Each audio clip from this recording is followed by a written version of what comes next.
우리 예수님은 십자가에서 운명을 하시면서 마지막 그 모든 생애를 다 정리를 하시는 말씀을 하셨는데, 내가 다 이루었다라고 하시고 운명을 하셨습니다. 그런데 예수님께서 이렇게 다 이루었다고 하시면서 운명을 하셨는데,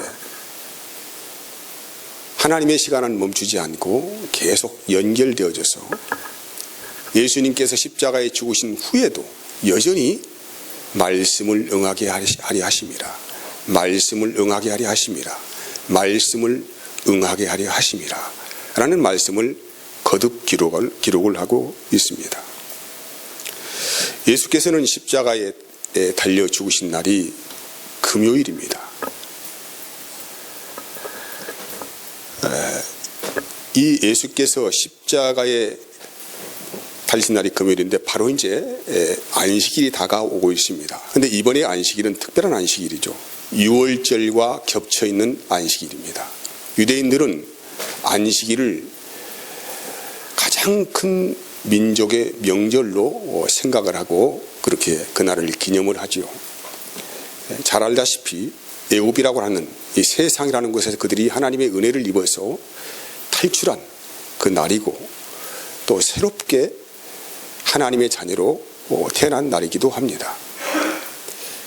그런데 이 예수님께 십자가에 죽으시는 그날에는 이제 안식일, 큰 안식일이죠.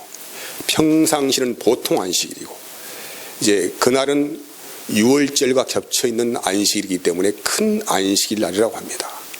그런데 그날 금요일 날 예수님께서는 십자가에 죽으십니다. 죽으시는데 보통 사람들이 십자가에 달려서 죽으면은 바로 죽는 게 아니죠.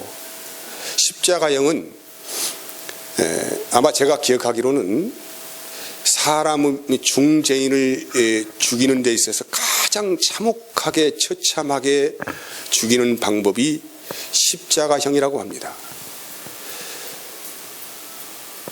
보통 대부분의 사형 집행은 총으로 쏴서 죽인다거나 단두대에 목을 달아 죽인다거나 칼로 쳐 죽인다거나 해서 순식간에 죽여버리죠. 근데 십자가형은 그렇게 사람이 죽는 것이 아니고 몇 날 며칠을 십자가에 매달아 놓습니다. 엄청난 일기변화와 뜨거운 태양과 또 밤에 그 차가운 기운과 눌려오는 체중과 이 모든 것들을 감내하면서 그냥 서서히 죽어가는 것이 십자가형입니다. 그러니까 아무튼 세계에 가장 고통스럽게 사람을 죽이는 방법이 십자가형이죠. 예수님께 십자가에 달려 계실 때에 예수님만 십자가에 달려 계신 것이 아니었고 두 사람의 죄인이 같이 그날 사형 집행을 받았습니다. 그런데 이제 큰 안식일이 바로 이제 눈앞에 다가왔습니다. 유대인들은 안식일을 굉장히 중요한 날로 생각하기 때문에 부정한 시체를 그 안식일까지 들 수가 없다는 것이죠. 그래서 급히 안식일을 준비하기 위해서 죄인들을 죽여야 합니다. 그대로 놔두면 계속적으로 살아있어서 3일도 가고 4일도 가고 일주일, 또 어떤 사람은 15일 이상 가기 때문에, 그래서 억지로 사람을 죽이는데 십자가에 달려있는 예수의 다리를 꺾어서 죽여버리는 것입니다. 그래서 2명의 죄인을 그렇게 꺾어서 죽였습니다. 그리고 예수님께 가보았더니 우리 예수님은 이미 운명을 하셨습니다. 그래서 예수님은 다리가 꺾이지 아니하고 그대로 온몸이 보존된 채로 십자가에 달려 돌아가셨습니다. 이 말씀은 그냥 그렇게 된 것이 아니고 성경을 살펴보면은 이미 하나님께서 너희를 구원할 메시아로 온 분은 온몸이 보존되어서 그대로 죽을 것이다 라고 예언을 하신 말씀을 이루신 것입니다. 출애굽기 12장 46절 말씀을 보면은 한 집에서 먹되 그 고기를 조금도 집 밖으로 내지 말고 뼈도 꺾지 말지며. 또 민수기 9장 12절 말씀을 읽어보겠습니다. 아침까지 그것을 조금도 남겨두지 말며 그 뼈를 하나도 꺾지 말아서 유월절 모든 율례대로 지킬지니라. 예수님이 왜 이렇게 빨리 운명하셨을까요? 십자가에 달리신 지 몇 시간도 안 되어서 예수님은 아주 쉽게 죽으셨습니다. 근데 이 죽음은 그냥 몸이 약해서 죽은 죽음이 아니고, 예수님은 죽어가시는 그 순간에도 기록되어 있는 하나님의 말씀을 이루시기 위해서 홀로 죽음을 제쳐가시고 그분의 능력으로 죽으셨다는 것입니다. 이게 주님의 죽음은 몸이 연약하여서 어떤 환경 때문에 우연의 일치로 죽으신 것이 아니고, 그분 자신이, 하나님이신 그분 자신이 자신의 몸을 스스로 죽이신 것을 우리에게 증거를 하고 있는 것이죠. 왜 그러면 예수님께서 이렇게 하셨을까? 다시 한번 말씀드립니다. 말씀을 이루시기 위해서입니다. 이 성경은 창세기부터 요한계시록까지 모든 것이 하나같이 이렇게 잘 맞아 돌아가는 기어처럼 정확하게 그 사이클이 맞아갑니다. 이 사이클이 맞아가서 하나님께 하신 일을 우리에게 보이시고 증거하시는 내용이죠. 그래서 우리가 예수를 믿는다고 하는 것은 내가 그냥 예수를 믿어요, 나는 믿음이 있어요, 나는 믿을 것입니다, 이런 것이 아니고, 하나님께서 말씀하시는, 미리 예언적으로 말씀하신 그 내용들을 이 예수님께서 하나도 남김이 없이 다 이루신 것을, 모든 사건들을 통하여서 우리가 증거를 받는 것입니다. 그래서 오늘 본문에도 예수님께서 말씀을 하신 거예요. 36절 말씀을 같이 읽어볼까요? 우리가 방금 읽은 말씀 같이 시작. 이 일이 일어난 것은 그 뼈가 하나도 꺾이지 아니하리라 한 무엇을 하겠다는 거예요? 성정을 응하게 하려 함이라. 그러니까 우리가 예수를 믿는 것은 내가 어떻게 예수를 믿어보겠습니다가 아니죠. 확실한 역사적 증거가 있단 말이에요. 이 역사적 증거는 하나님이 사실대로 기록한 것이죠. 하나님의 감동을 받은 사람들이 사실적으로 보고 그 사실적인 역사를 기록하여서 우리에게 믿음의 제시를 하는 것이죠. 야, 봐라, 하나님이 망발하셨느냐? 하나님이 거짓말하셨느냐? 하나님은 이미 창세전에, 영세전에 그분께서, 이 세상을 창조하신 그분께서 이 세상을 만드시기 전부터 하나님께서는 모든 일을 예정하시고 계획하시는 일대로 이루어 가시는 데 있어서 가장 큰 일이 뭐냐면은 죄인들을 구원하시는 계획이셨습니다. 우리가 어떻게 하나님을 알 수가 있습니까? 어떻게 우리가 하나님이라는 그분의 이미지를 머릿속에 생각할 수가 있겠습니까?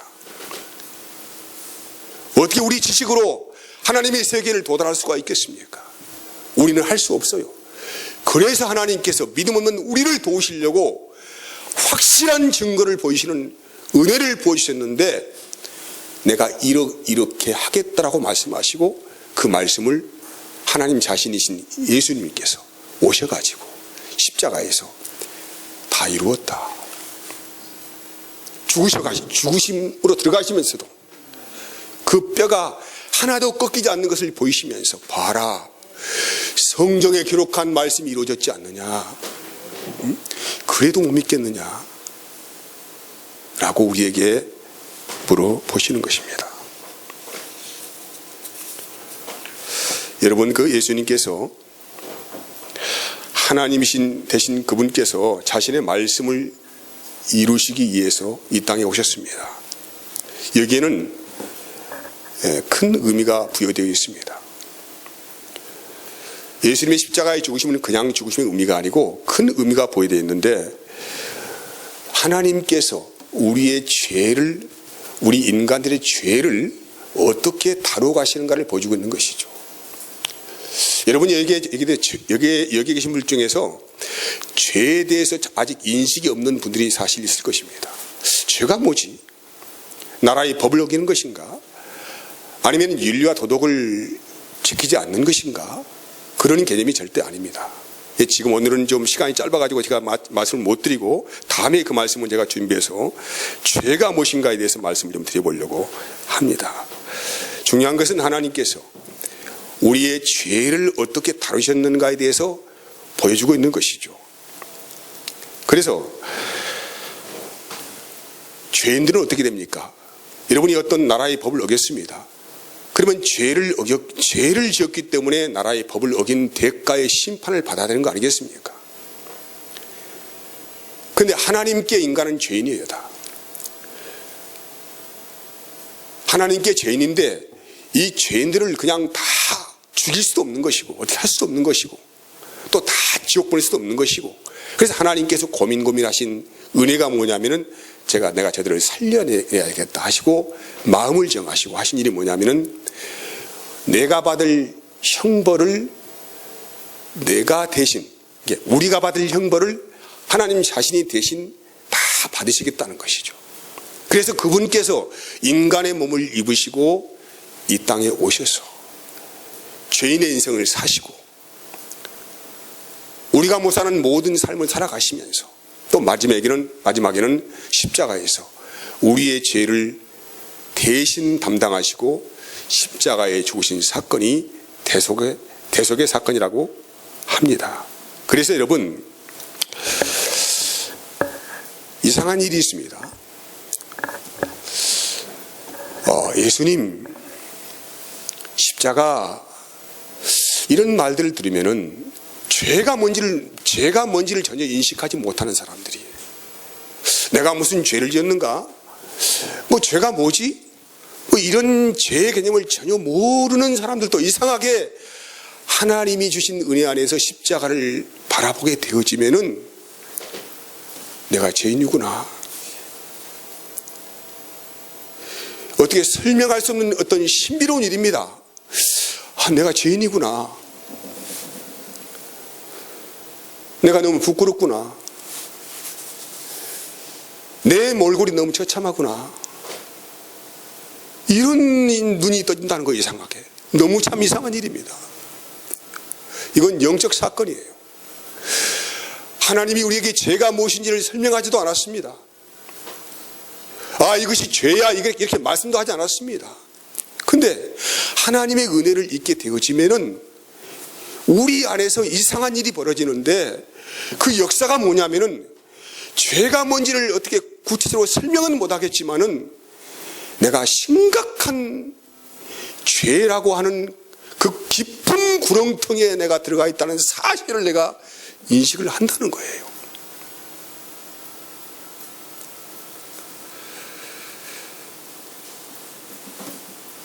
그래서 그때부터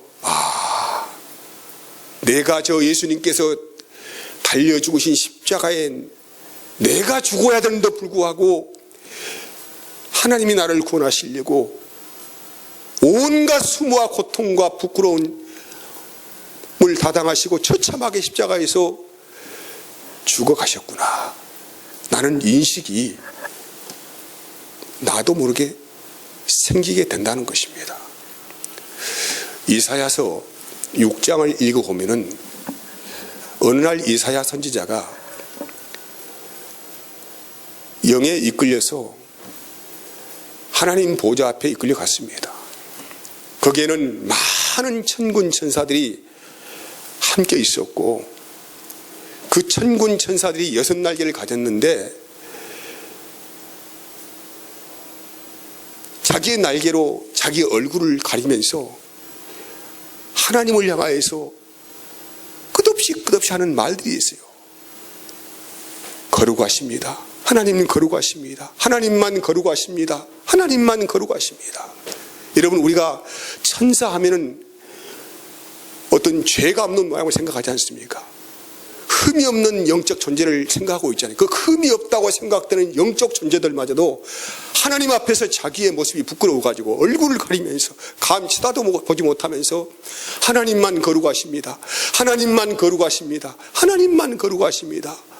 이렇게 계속 날개하면서 그렇게 하나님을 높이고 있다는 것이죠. 그리고 온 땅과 우주의 안에서 하나님의 영광의 빛이 가득한 것을 보았습니다. 그때에 이사야는 큰 충격을 먹었습니다. 자기의 모습을 보게 되는 거예요.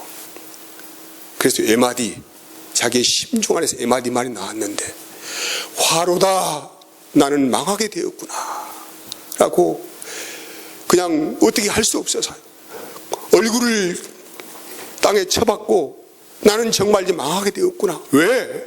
하나님의 영광의 빛을 보았으니까. 나 같은 죄인은 어떻게 할 수가 없다는 얘기죠. 이제.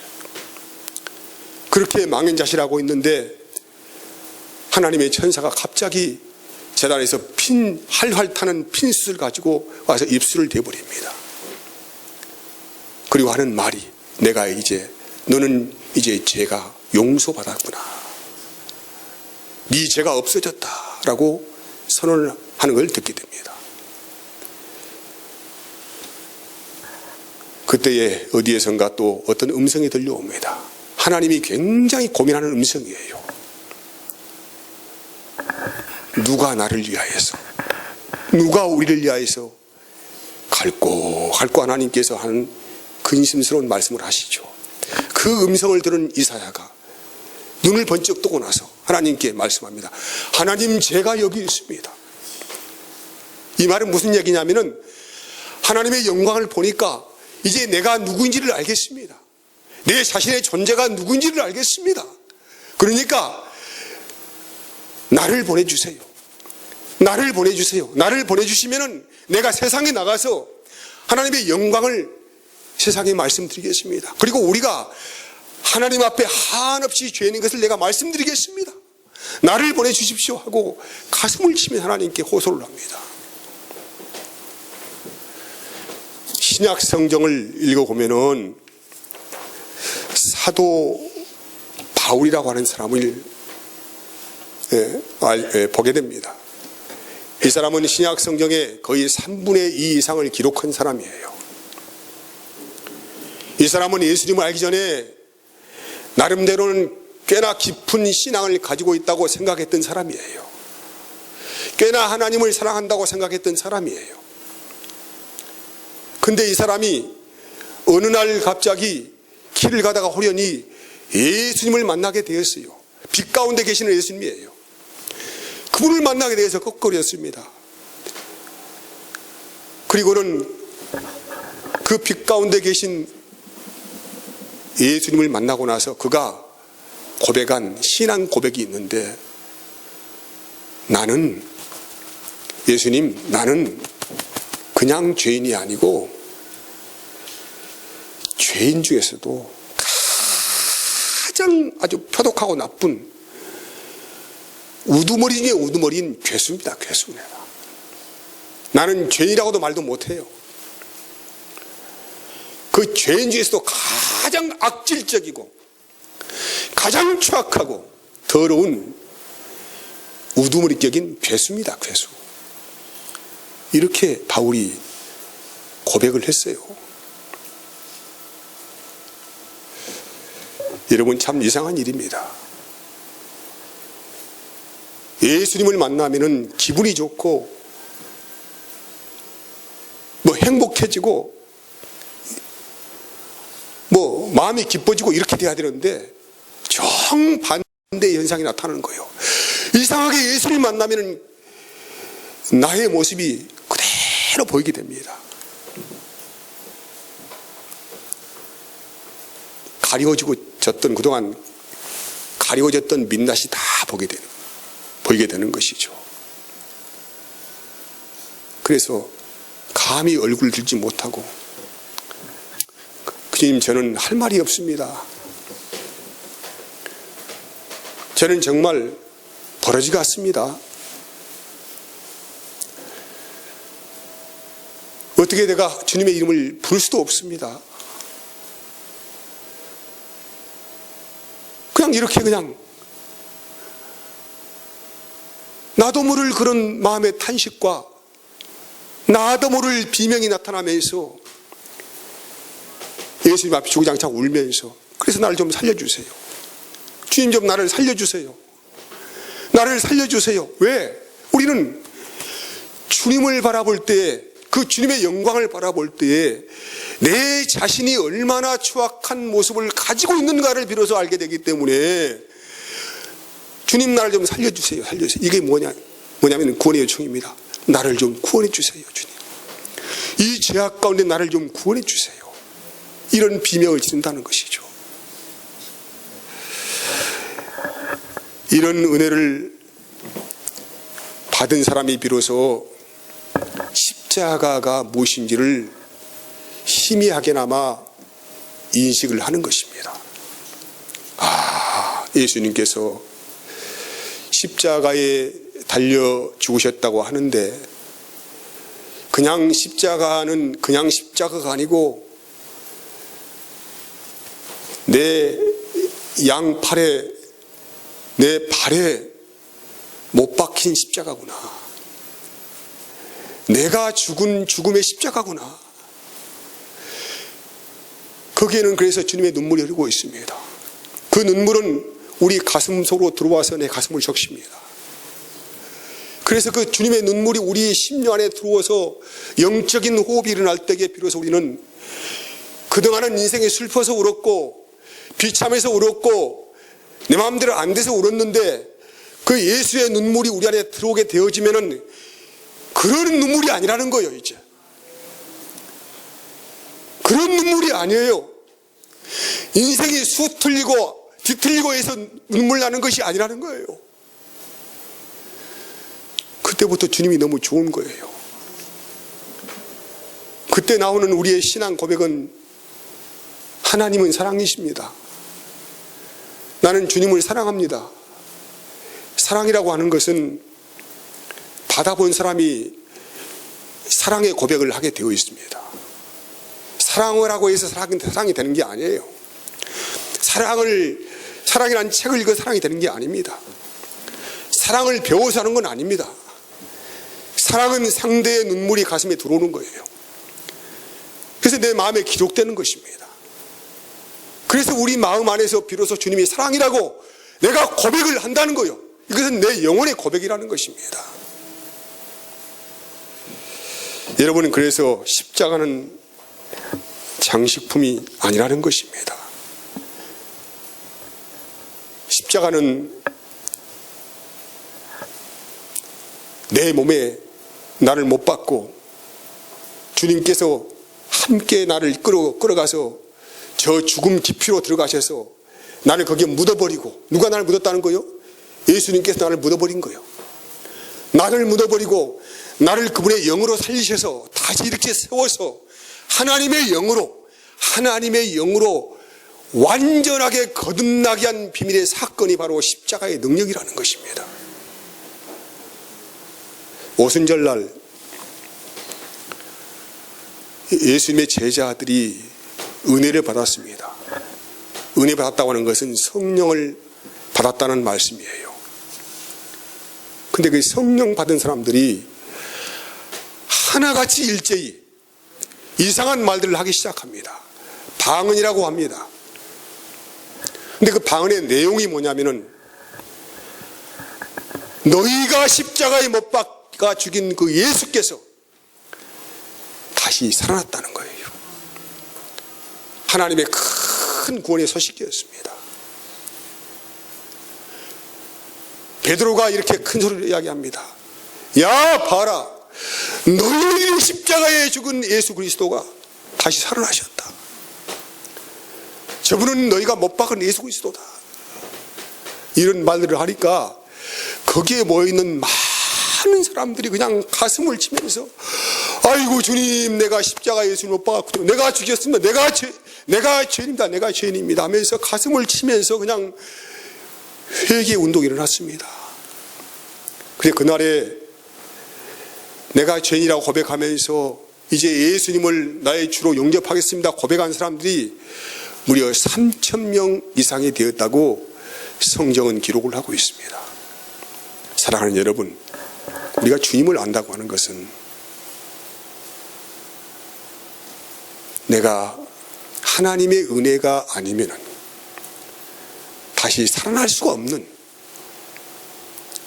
영원히 저주받아 죽어야 할 인생인 것을 아는 것입니다. 그래서 우리는 구원받은 죄인입니다. 구원받은 죄인이에요.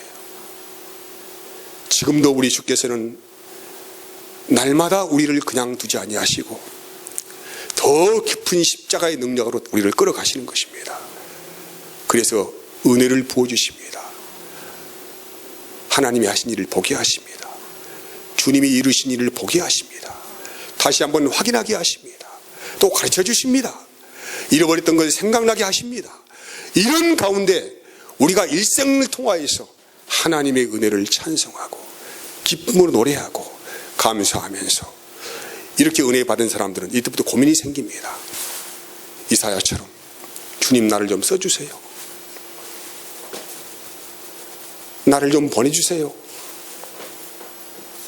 내가 어떻게 하면 주님의 기쁨으로 살 수가 있겠습니까? 성령이 주시는 그 은혜의 고민 안에서 그때부터 주의 인도하심을 받기를 기도하면서 그 은혜를 사모하면서 살아가는 성령 충만한 삶을 살아가게 된다는 것입니다. 여러분의 일생 가운데 이런 능력이 끌어가는 역사가 있기를 진심으로 소망을 합니다. 제가 기도하겠습니다. 하나님 감사합니다.